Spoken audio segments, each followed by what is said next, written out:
You spend 2 years designing something that should change the game, and then, just when the contract is about to be signed, your name is nowhere to be found. That was the moment I realized they were not just working with me. They were working around me. My name is Daniel Price, and I was the architect behind a $5.8 million transformation project that went from whispered ideas to formal presentations in boardrooms I once thought I would never even step into. It was my framework, my systems design, my implementation model. I did not do it alone, but I was the one who started it, developed it, fixed it when it fell apart, and carried it through approvals. But apparently, somewhere along the way, I had become optional. The warning signs came quietly at first. A forwarded email with my name missing from the project overview. A calendar invite I was not copied on, even though the meeting was about infrastructure I had scoped. I chalked it up to oversight. It happens. People move fast, and I was never the one to raise my hand just to be noticed. I believed the work would speak for itself. It turns out, it does not. I was working in enterprise tech integration for a mid-size firm. We were big enough to land national clients, but still small enough that teams overlapped, and silos were blurred. That was both a strength and a weakness. My department was tasked with streamlining systems for a high-profile client. Let us just say a legacy manufacturer trying to catch up to the digital era. It was the kind of project you do not see often. Long-term, complex, high reward if executed right. When I was asked to scope out what modernization would look like for them, I did not just write up a document and pass it off. I built it from the ground up. I researched their legacy tech stack, audited their workflows, talked to their vendors. I sat in supply chain meetings I was not even required to attend because I wanted to understand how decisions flowed. By the time I presented the prototype model, I already knew their pain points better than they did. And that is not ego. That is just what happens when you listen more than you talk. I was never loud in meetings. I was not the charismatic pitch guy. I was deliberate, calm. I asked questions that slowed the room down. And while others rushed to promise timelines and deliverables, I asked what failure might look like and how we would respond.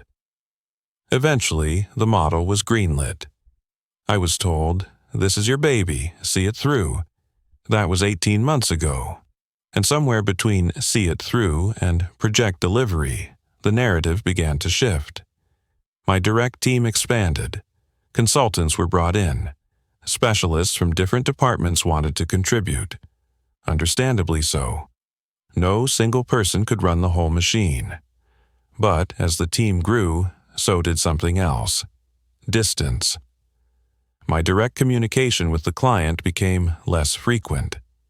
Internal decisions started happening in subcommittees, and soon I was being given project updates on pieces I had designed. At first, I did not push back. I was not naive. I knew there were politics in every organization, and maybe I had taken the reins too tightly in the early stages. Maybe this was the natural evolution of collaboration, but it did not feel like collaboration. One afternoon, I walked into a meeting room where a presentation had just wrapped up. The slides were still on screen.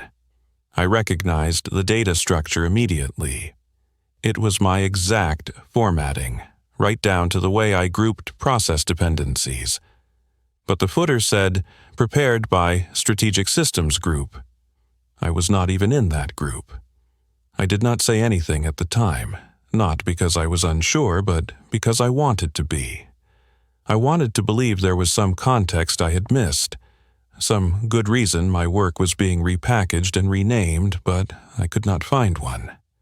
It became harder to ignore. I would hear someone describe a new idea in a meeting, something I had outlined in a draft memo 3 months earlier. I would review internal briefs that completely skipped the foundational decisions we had made early on. And through it all, I stayed composed, professional. I thought, maybe this is the cost of progress. Maybe my job now is just to make sure the train stays on the tracks. Until the client asked for my signature. It was at the final review. A ceremonial step, really. They wanted documentation signed off by the project's original architect. Their team lead looked across the table and said, "We would like Daniel to sign off. He was the one who built the early models, correct?" Silence. One of my team members gave a half smile and said, "We have all contributed. This was a real team effort." The client lead raised an eyebrow. "Of course, but we still need sign-off from the principal designer for procurement." I was in the room. And yet, I was not. Eventually, they handed me the document directly. "Daniel, would you be willing to do the honors?" I took the pen, signed it, and smiled. I do not think they realized the weight of what they had just done. Or maybe they did. That moment was the fracture. The line between my own professionalism and the quiet resentment I had buried under daily politeness. After the meeting, I received a message from our internal operations manager. "Client insisted you be primary contact going forward. Please advise." I stared at the screen for a long time. It was not just about credit, it was about acknowledgement. About the reality that I had become an accessory in something I had designed, something I had built from nothing. And no one inside the company had bothered to correct the record until the client did it for them. In the weeks that followed, the internal tension became clearer. There were meetings I was no longer invited to, updates I had to request instead of receiving automatically. I was polite, consistent, but not passive anymore. I started documenting every conversation, every decision, every handoff. I began noticing things I had previously ignored. How the tone changed when certain names were in the room. How recognition was a currency spent carefully. And how some people moved faster by standing on someone else's shoulders without ever looking down. I do not consider myself a victim. I stayed quiet for too long. I believed that merit would carry me. That if I did good work and treated people with respect, the rest would sort itself out. But I was wrong. Not about the value of integrity, but about the assumption that others shared it. And now, the client wanted more direct involvement from me. Not just as a courtesy, but as a condition. That shifted the balance. For the first time in months, I had leverage, and I had no interest in using it to retaliate. I wanted clarity. I wanted to know how this had been allowed to happen. So I scheduled a one-on-one with my department head, not to complain, but to ask a simple question. Was this intentional? He did not answer immediately. He shifted in his chair, closed his laptop, and said, "We assumed you were focused on the technical side. You never really positioned yourself for visibility." Visibility, as though ownership was something you claimed like a title belt, not something you earned through work. I thanked him for the conversation and left. That was when I realized something important. Visibility is not a reward, it is a defense. If you do not protect your name, it does not matter what you built, someone else will happily wear it as their own. From that moment on, I changed how I operated, and that change came with consequences. I did not make a grand announcement. I did not send an all-staff email or demand to be reinstated in decision-making chains. That is not how real change happens. Not in a workplace like ours. What I did was subtle, but intentional. I started showing up differently. Instead of waiting for calendar invites, I began requesting meetings myself. One-on-one sessions with people who had touched the project but had never worked directly with me. I was polite, clear. I asked questions I already knew the answers to, just to see how they would respond. What I was looking for was not information, it was posture. I wanted to know how far the story had traveled without me. And what I discovered was worse than I thought. It was not just a matter of oversight. Somewhere along the line, a quiet rebranding of the entire initiative had occurred. Internally, it was being referred to as a cross-functional breakthrough, a term that stripped any individual ownership out of it entirely. The narrative had shifted from Daniel's project we're supporting to a collective success we're all part of. Now, let me be clear. I am not against shared success. I believe in teams. I believe no project reaches its full potential without collaboration. But this was not collaboration, this was calculated ambiguity. The kind of ambiguity that allows anyone to take credit and no one to take responsibility. So, I started documenting everything, again. Not just deliverables or technical designs, but origin points. Who said what, when, where, the versions, the iterations, all of it. I had receipts, not because I planned to use them, but because I wanted the truth to be preserved somewhere, not distorted by perception or hierarchy. Meanwhile, the client's behavior had shifted. They were now requesting me directly for consultations. They began copying me on emails where I'd previously been left off. Their procurement lead even asked if I could review the next rollout phase personally before they approved payment. It became clear they saw through the fog, and that was the first real win I had felt in months. But inside our firm, something else was happening. Quiet resistance. A few colleagues began acting differently around me. I would walk into a room and feel the conversation shift. One even joked, half laughing, "Looks like the client wants their golden boy back." I laughed, too, but I remembered it. Then came the formal message. My department lead requested a meeting. He framed it as a clarity session, but the tone was already loaded. "I heard the client's been contacting you directly," he said, sitting across from me with his fingers tented like he was preparing for a negotiation. "They have," I said. "They asked for me." "Well," he paused, "that creates some confusion internally. We need to make sure we're presenting a unified front." I kept my expression neutral. "I agree," I said. "That is why I think the record should be accurate, including who designed the initial systems, who ran implementation during the trial period, who fixed the vendor alignment issue in month 6, and who created the documentation your team is presenting." He blinked once. Slowly. "I am not trying to diminish your contributions, Daniel. You were instrumental." "Instrumental," I repeated, "but invisible." He exhaled, as if tired. "We are all just trying to move the project forward. There is no room for ego." "No," I said quietly, "but there is room for accountability." I left the meeting knowing exactly where we stood. They were not going to walk back the credit that had already been taken, but they were also not going to push me out completely, not when the client had now drawn a line in the sand. So, for a while, we coexisted in silence. I did my job, delivered clean work, hit every deadline, but I also made sure the client saw me, not just my name on a slide deck. Me. And that is when the call came. It was the client's procurement director. She had a question about the final contract language, something technical but significant. She wanted to confirm that a particular clause about proprietary automation triggers reflected the system I had personally configured.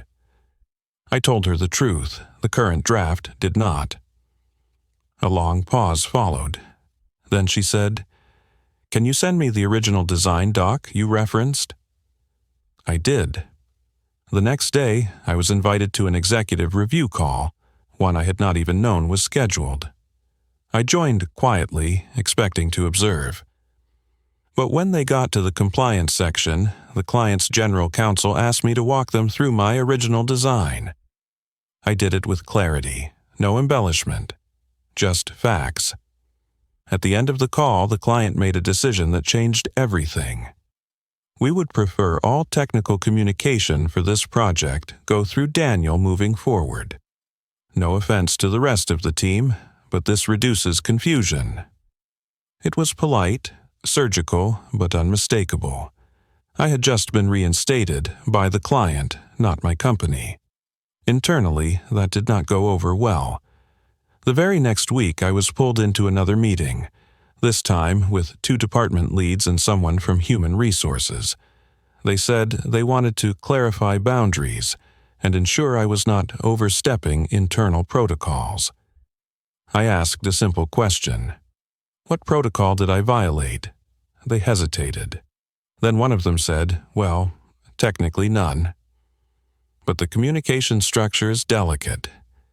I said, it only became delicate after the client rejected the narrative you were selling. They did not respond. That was the last time I sat in a room with them for anything other than mandatory reviews. From that point forward, I had a decision to make. Stay in this place where the leadership would never acknowledge what happened, or use the clarity I had now earned to build something new. I started having quiet conversations with people I trusted, not recruiters, not competitors, trusted minds, industry friends. I did not ask for jobs, I asked for perspective. What surprised me was how common my story was.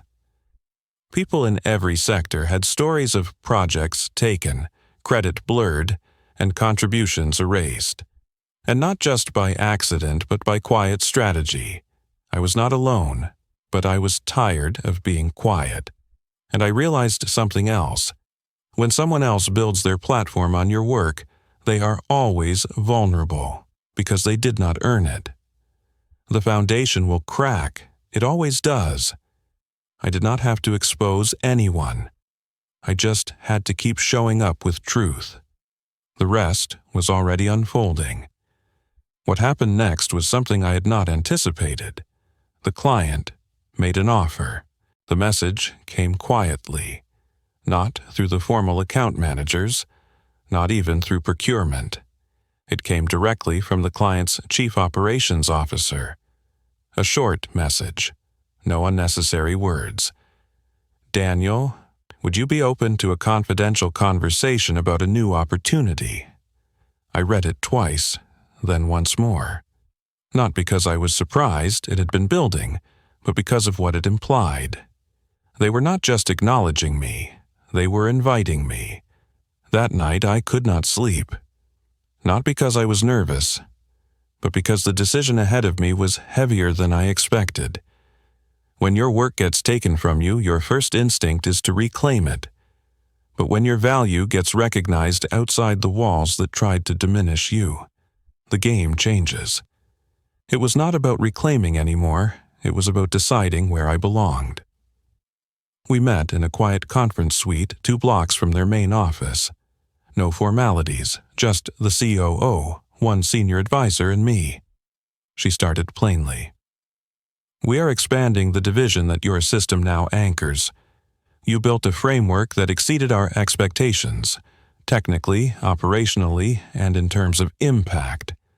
We want to invest in scaling it. She paused. And we want you to lead it. I stayed silent for a moment, not out of hesitation, but because I needed to hear the exact shape of the offer. She continued. It would mean transitioning away from your current firm. We are prepared to bring you on as a technical partner with executive-level influence. We want the structure you built to be the foundation of our next 5-year strategy. I asked a question that surprised even me when I heard myself say it. What happens to my current team? She did not flinch. Some of them have been helpful, others have made your work harder than it needed to be. We will leave that decision to you, but this offer is not to absorb your team, it is to recognize your authorship. I nodded. I appreciate the clarity. There was no need to answer right away. She gave me a few days. When I walked back to my office, I looked around at the floor I had spent years walking, quietly building, rarely asking for anything, and definitely not trying to stand out. It had never been about that. I remembered every late night, every system patch, every client revision I absorbed without complaint because I believed in the result. I remembered the silence in meetings when I spoke up. I remembered watching others say my words 5 minutes later and getting nods of approval. I remembered all of it. I sat down and pulled out a blank notepad. I drew 2 columns. Stay, go under. Stay, I wrote, familiarity. Colleagues who still respect me. Stability, under go, I wrote, integrity, ownership, growth, peace. It was not even close. I gave my notice the following Monday. Quiet, professional, 2 weeks transition. I offered to document everything I had touched. I handed off files, set up final sessions, cleaned up code directories no one had even looked at since I built them. There was no outburst, no confrontation, but the silence said enough. One of the directors pulled me aside before my final week. I hope you understand this changes how we do business with them moving forward. It complicates things. I said, no. It simplifies them. Now they are getting the person who actually knows how it works. He said nothing. I walked out of that building a different man than the one who had started there 10 years earlier. I had come in humble, patient, eager to contribute. I was leaving clear, not bitter, steady, not cynical. The new office was different. They did not need long introductions. They knew who I was, because they had chosen me. My design was already being treated as the baseline for a much broader architecture. But the biggest difference? Every meeting had my name on it. Every decision had my input by default, not by request. One afternoon, about 3 months into the new role, we were prepping for a major expansion into a new region.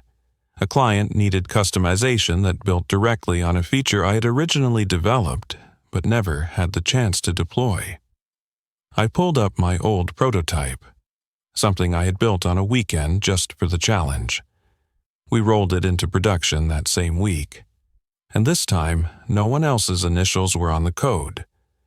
No one tried to translate it before presenting it. No one asked me to explain it to someone else so they could present it on my behalf. This time, it was mine. I started sleeping better, eating better. I got calls from former clients, now aware of the transition, asking if they could work with me again. I told them I would circle back once we finished our first round of integrations. I even received a short email from one of my old managers. No greeting, just, "They asked about you in our quarterly meeting. I told them you were the original reason it worked. Figured you should hear that." I read it, then deleted it. I was not angry anymore, just uninterested in revisiting the past. And here's the truth I had to learn the hard way. Silence is not humility. Humility is knowing your value and not needing applause. Silence is what you get when you allow people to forget where the work came from. Never confuse the two. You do not need to be loud, but you need to be present. Document your work. Tell the truth. Share your vision out loud. And when someone tries to take what you built, let them try. The real weight of a system is always known by the one who held it up longest. Months later, at a conference, I was asked to speak about the transformation we had achieved. How we managed to stabilize operations, reduce inefficiencies by 38%, and double regional capacity in a single fiscal year. I walked up to the mic, paused, looked out at the audience, and started simply, "This started as something no one saw. It became something no one could deny." That was all I needed to say, and when the applause came, it felt different. Not because it was louder, but because it was mine.